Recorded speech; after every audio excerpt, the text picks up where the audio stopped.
àwọn eléyìí dájú o. Ẹgbẹrun lọ́nà àádọ́jọ ni wọ́n ta ọmọ ọdún kan tí wọ́n jí gbé. Ẹ̀wọ̀n ọdún 5 pẹ̀lú iṣẹ́ àṣekára ní adájọ́ ilé-ẹjọ́ gíga kan onídàájọ́ Ijeoma Ojukwu ju àwọn obìnrin méjì kan, omidan Uduakunwem ẹni ọdún 22 àti omidan Blessing Etim ẹni ọdún 18 sí.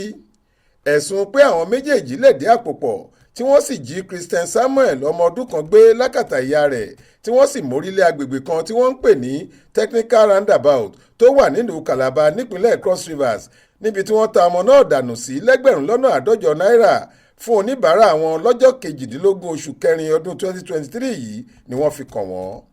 Aláròyé gbọ́ pé àjọ kan tó ń gbógun ti fífi àwọn ọmọdé ṣòwò ẹrú nílẹ̀ yìí, National Agency for Prohibition of Trafficking in Person and Other Related Matters, NAPTIP, ni wọ́n fojú àwọn ọ̀daràn méjèèjì náà balẹ̀-ẹjọ́ kí wọ́n lè fimú kàtà òfin lórí ẹ̀ṣẹ̀ tí wọ́n ṣẹ̀ ọ̀hún.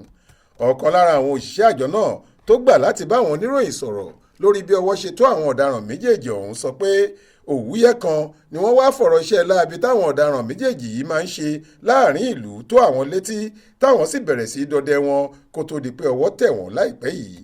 Ṣùgbọ́n àwọn ọmọbìnrin náà ti ta Christian fún ọ̀kan lára oníbàárà wọn tí wọn kò sọ ibi tó wà báyìí fẹ́nìkankan.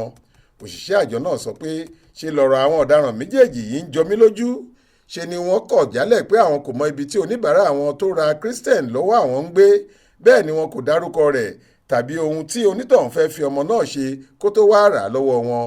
Ṣe ló dàbí pé àwọn méjèèjì yìí ti jọ múlẹ̀ pé àwọn ò ní sọ ohunkóhun fẹ́nikẹ́ni lórí ibi tí wọ́n ta ọmọ náà sí àtẹni tó rà lọ́wọ́ wọn. Kò sẹ́ni tó máa rí bí ìyá Christian tí wọ́n jí ọmọ rẹ̀ gbé sálọ yìí ṣe ń jọ ara mọ́lẹ̀ táànú kò ní ṣèèyàn, ṣe ló ń wa ẹkún mu bíi gàrí níwájú adájọ́ náà. Aláròyé gbọ́ pé gbogbo akitiyan àwọn òṣìṣẹ́ àjọ náà àti ti ọlọ́pàá láti pàrọwà fáwọn ọ̀daràn méjèèjì yìí pé kí wọ́n sọ ibi tí ẹni tó ra ọmọ yìí wà ló já sí pàbó nítorí wọ́n kọ̀ láti dárúkọ onítọ̀hún síta, ṣùgbọ́n wọ́n gbà pé lóòótọ́ àwọn làwọn ta ọmọ náà fún ọ̀kan lára àwọn oníbàárà wọn. Nígbà tó ń gbé ìdájọ́ rẹ̀ kalẹ̀, adájọ́ ilé-ẹjọ́ náà ní kí àwọn ọ̀daràn méjèèjì lọ ṣẹ̀wọ̀n ọdún 5 lọ́gbà ẹ̀wọ̀n kan tó wà láàrin ìlú Calabar tàbí kí wọ́n san mílíọ̀nù 2 náírà gẹ́gẹ́ bí owó ìtanràn fún ohun tí wọ́n ṣe yìí. Adéwálé Adéoyè ló ṣàkójọ ọ̀rọ̀ yìí fún iléeṣẹ́ tẹlifíṣàn Aláròyé online. Faith Adébọ́lá ló kà á sétí ìgbọ́ yín.